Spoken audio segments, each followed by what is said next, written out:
Hey everybody, we are at the point of the semester where we are talking about non-parametric tests. Everything that we've talked about before are tests that are considered parametric, and finally we're talking about non-parametric tests, and we're going to specifically talk about ChiSquare today. So let's introduce what non-parametric tests are by first talking about what parametric tests are. Parametric tests are everything that we have talked about to this point. They're the t-test, the z-test, the ANOVAs, the correlation, the regression, everything that we've learned so far. And for all of those tests, we've had to measure our dependent variable at least the interval level. So data have to be at the interval or ratio level. And to do those tests, we have to make sure that we are meeting the non-robust assumption. And I've always told you, if we violate that assumption, we have to stop, we can't do the test, and we have to do something else. Well, the something else that we would do is a non-parametric equivalent. And pretty much for any parametric test, there is a non-parametric equivalent. So when do we use a non-parametric test? When the assumptions of a parametric test are not met, or when our data are measured at a nominal or an ordinal level. We generally don't want to use this as a first test if we have interval or ratio data because they're less powerful. Meaning if there is a relationship between our variables or if there is a difference between our groups, non-parametric tests are less able to identify those relationships or to discriminate between those groups. So some examples of non-parametric tests are ChiSquare, which we're going to discuss today. In fact, there's two different types of ChiSquare. There's also the Spearman rank order correlation. There's Mann-Whitney-U. There are other tests as well, but I'm just going to focus on the ChiSquare. So ChiSquare is abbreviated this X. It's the Greek letter chi, and it's chi squared. And it is pronounced chi, all right? It's not chi, it's not chai. Chi is a hair straightener, and chai is a latte. It's a huge pet peeve of mine when people call it a chi or a chai, so call it a ChiSquare. Thank you. Sometimes people call it a goodness of fit test. Sometimes people call this particular ChiSquare a single sample test because the ChiSquare goodness of fit test is a test that compares the results in a single sample to a known population value. So what does this remind you of? Hopefully you've all thought that this is very similar to a z-test or a t-test. And if you have, kudos to you, because here we're taking a single sample and we're comparing it to a population known.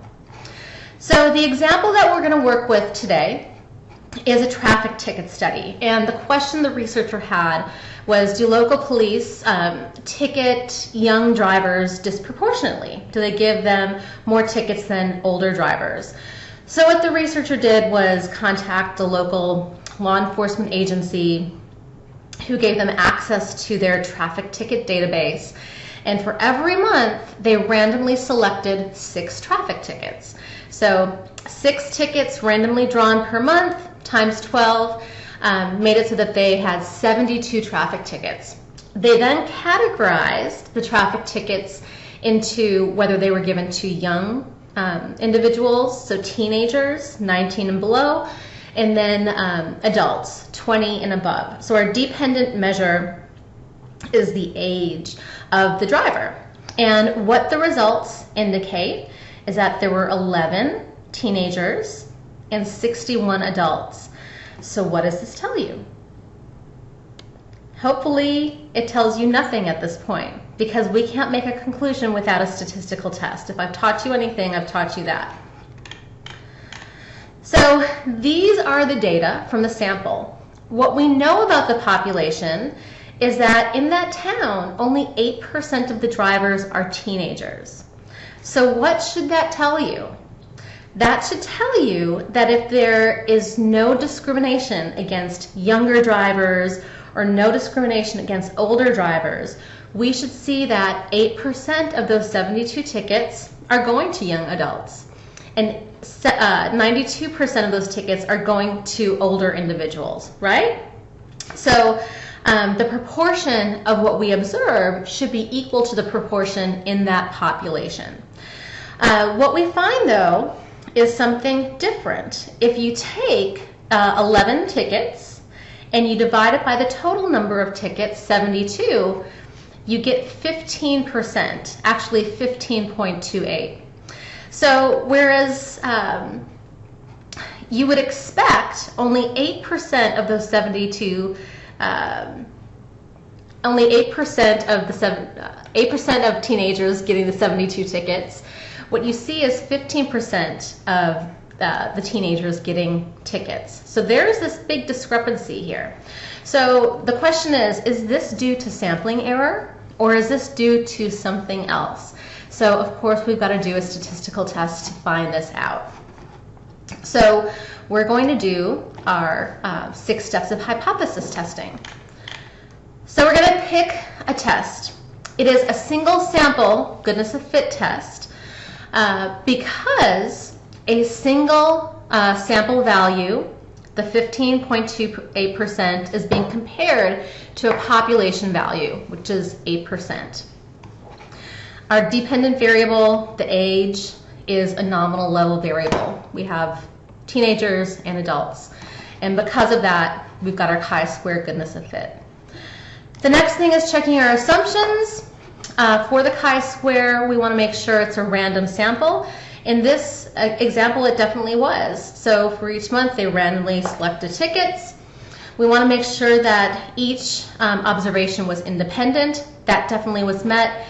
And then we have this new assumption, which is expected frequencies.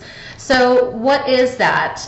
The expected frequencies assumption is that when we calculate the statistic, we are going to, let me go back up to the data.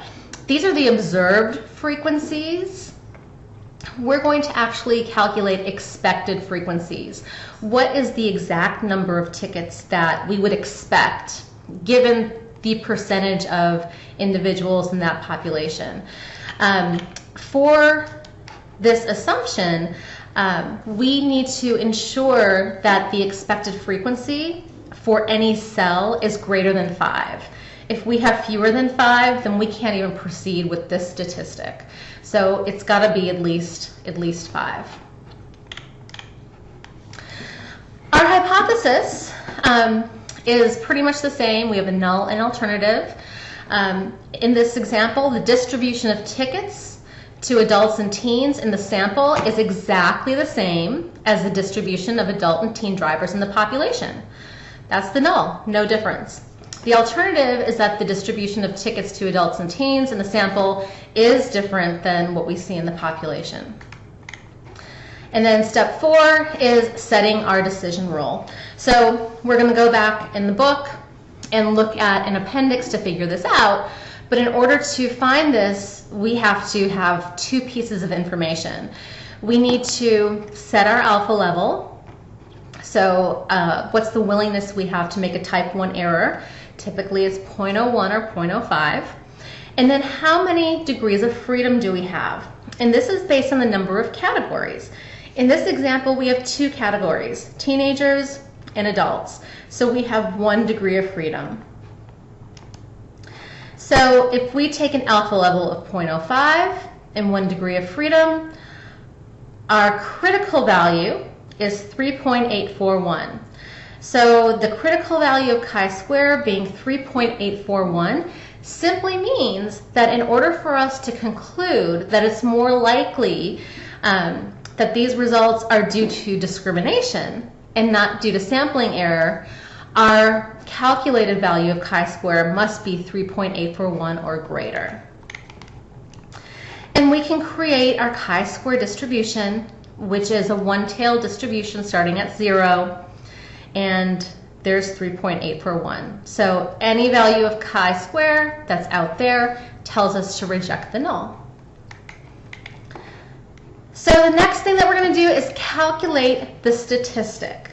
All right, we're going to start by building a table. And we have our observed frequency already in there. Of the 72 tickets, 11 were teenagers and 61 were adults. Now we have to find our observed frequencies. And to do that, we take our expected frequency, percent expected, times 100 divided by 100. And I think we're missing something there. Yes, we are. It should not be times 100, it should be times n. So I need to correct that. This formula is incorrect. So the formula is the percent expected for your category times n divided by 100. So work with me for the teenagers. 8% of teenagers are in that population, times 72 tickets, divided by 100. So 8 times 72 is 576, divided by 100. That tells you that the expected frequency, or the expected number of tickets, if there's no discrimination between adults and teenagers, should be 5.76. For adults, remember there's 92 adults in that population, times 72 tickets divided by 100. So 92 times 72 is 6,624, divided by 100 is 66.24. So now what we have is a table that looks like this.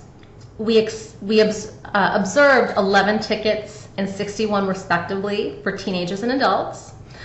We expect, if there's no discrimination between the groups, that teenagers should have received 5.76 tickets and adults should have gotten 66.24 tickets.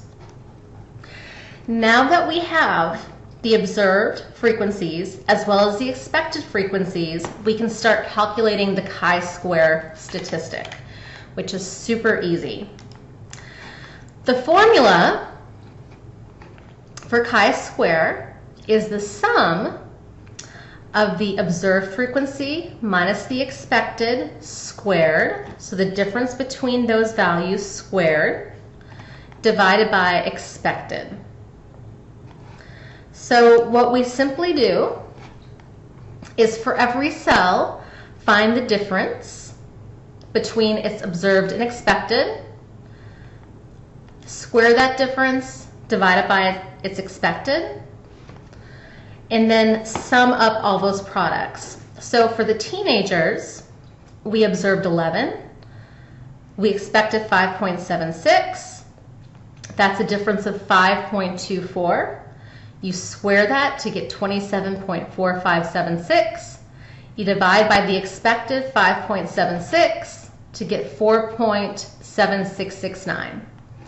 For the adults, you observed 61. We expected 66.24. The difference there was a negative 5.24. You square that to get 27.4576. You divide by the expected 66.24 to get 0.4145. You add these two up to get 5.18. So our observed value of chi-square is 5.18. So remember what we do is we compare the observed value of chi-square to the critical value of chi-square, which in this case was 3.814, I believe. So now we have to interpret the results. So we answered two questions. Was the null rejected? Yes, it was. So it is more likely that this difference in the number of tickets given to teenagers compared to what should be given to teenagers is due to discrimination or some other factor rather than chance alone. And what is the direction? Clearly, teenagers are given disproportionately more tickets than adults. And we can go into hypothesizing why that is. I've been saying discrimination. That may or may not be the case. It could be that teenagers are less experienced, they make more traffic violations in general. Who knows? But we have to interpret.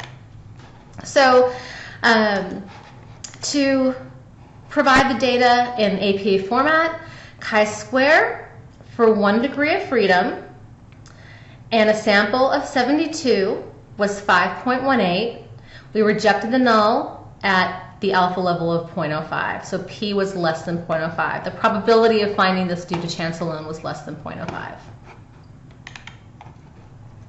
So again, we always want to follow up with our 4-point interpretation. It's great that you can do the math, but I want to know what was done in the study, what was found, what does it mean, what's the interpretation, what do you think is going on, and what suggestions would you have for future research.